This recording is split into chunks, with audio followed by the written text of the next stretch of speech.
Now, a certain one believing, having heard that what he handled, spurned under foot, wasted and fouled by the vulgar, set course for the mountain, wherein he had heard it said that 4 men and 2 women were occupied in the digging of minerals, each carrying on his or her breast that thing which he sought.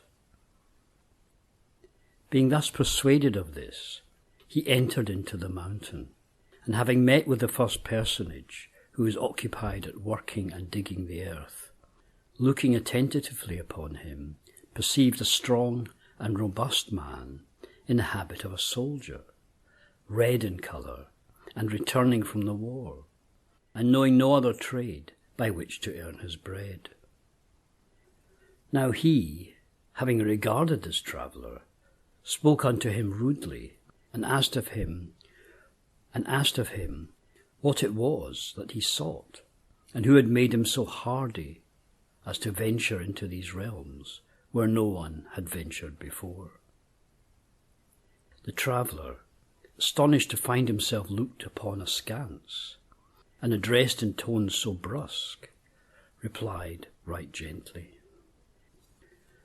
O man of strength, I've heard it told that there be 4 men and 2 women who work this mountain, and that by long travail you all possess the materia of the Philosopher's Stone. And since I myself burn with ardour for this hallowed stone, I have no fear in coming to this place, traversing waters, mountains, and rocky crags. Will you not give me some hope of obtaining from one of you that which I seek? You have well understood, replied the strong man, that we are 4 men and 2 women, and that in truth all possess that which you seek, and could give it to you, though I doubt that that will be. Yet may you obtain it more easily of the one than the other. For my part, if you fight me not valiantly, like some greatly experienced soldier, and only if you slay me, for I bear that which you seek in the depths of my heart, it be my nourishment and life, and so of us all as we are in this mountain. The traveller replied, O man of great strength, you are hardy and robust. I should not at all like to fight with you. I should be like some puny Trojan against Achilles.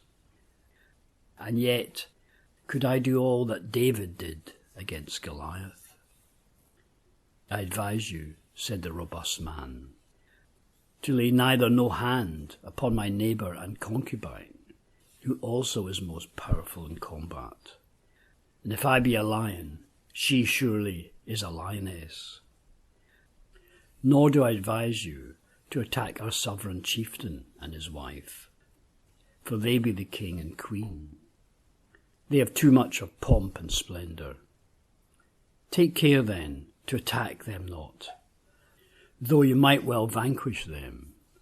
But going further along, you shall come upon others, whom if you subdue, you shall arrive at your desired end. The traveller thus continued on his way, until he met with a most comely man, well dressed and right splendid, with whom he spoke as before. This man replied that in no way would he give him something from which he himself drew nourishment and life, and that he would go not only unto his own death, but to that also of the king and queen, were he to grant what he asked of him. The traveller spied on every side to assure that no one watched, for it was his intention to slay him and take from his breast that which he there had so well conserved. And since he had said that on his death depended also that of the king and queen, he rejoiced also already, in the hope that he would kill them straight away and take from them that which he sought. Seeing thus that no one appeared, he made attack on that splendid man, taking him by the throat. But he cried out mercy, swearing that, in this case, he would reveal unto him the secret he demanded. The traveller having thus released him, he replied, If you go further along, you shall come upon a dotard, possessing the treasure that you seek, in more abundance than I. And he being old, you shall easily overcome him. And inasmuch as he is most close to our king and queen, as their porter, and he who carries the keys, when once you have cast him down, you shall easily approach unto the king and queen, and slay them also. The traveller thus continued on his way, and came finally upon a certain ancient, a man of purely mien and ill-clothed, the most miserable and despised of them all, in that he seemed sad and melancholy. And he held with him the same discourse as before. But the old man answered, O goodly man, who seeks here a thing neither kings nor queens may obtain, it is indeed true that you may easily find it in me, and that you may also easily vanquish me in combat, for I am old and feeble, and do not carry in the depths of my heart that which you seek, as do the first with whom you spoke, or his concubine. But do I keep it only in the ventricle, so that my body and that of others do there take ever their nourishment? Nevertheless, I must lose my life, if you would take from me that which you seek. But prithee, spare me, for I am old, poor, and despicable, and you may find better treasure in my brilliant and magnificent neighbour, who is related by marriage to our queen.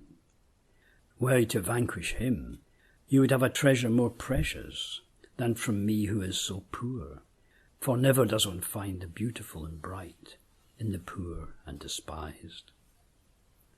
The traveller, taking pity on the poor dotard, whom he might easily have slain, believing then it would be more worth to seize the more precious treasure from the greybeard's neighbour, be it by force of arms, would he not give it up voluntarily?